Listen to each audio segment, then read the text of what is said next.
Hello po, good evening po sa inyo lahat and welcome to my channel. Best Investments by Minsa Bache, and I am an accredited seller of the MCA Home. So today naman, itutur ko kayo sa isa sa mga model unit namin dito sa Fairlane Residences. Okay ba? Hello po, good evening po sa inyo lahat. Hello po, good evening po sa inyo lahat and welcome to my channel. So today naman, tara samahan niyo ako, itutur ko kayo sa discuss po sa inyo sa project updates for Manakay.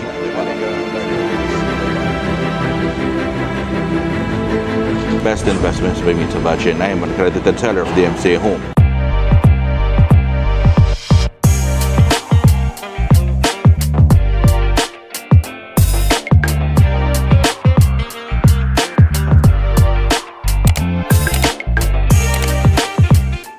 Hello po, kamusta po kayo? So ito right now, ituturo ko naman kayo dito sa sa isang model unit natin kay Fairlane. Sa likod siya ng elevator.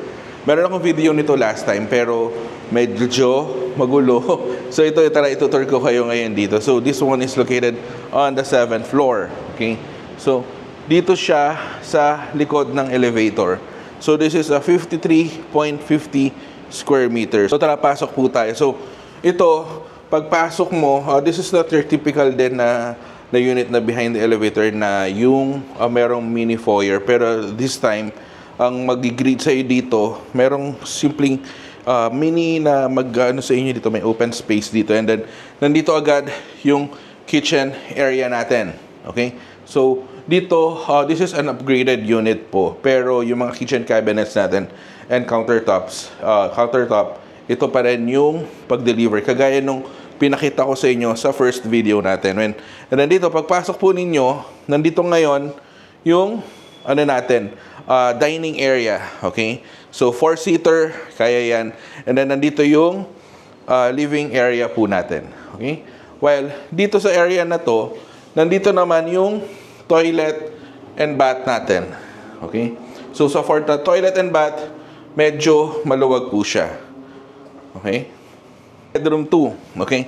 So sa bedroom 2, so ito medyo nag-upgrade tayo, naglagay tayo ng mga cabinets dito. And then yung mga hanging cabinets dito. So single bed, kaya po yan. And then pwede rin tayo maglagay ng double bed dito, bunk beds, kung gusto niyo. And then this is the bedroom 1. So sa bedroom 1, ito medyo malaki rin po siya.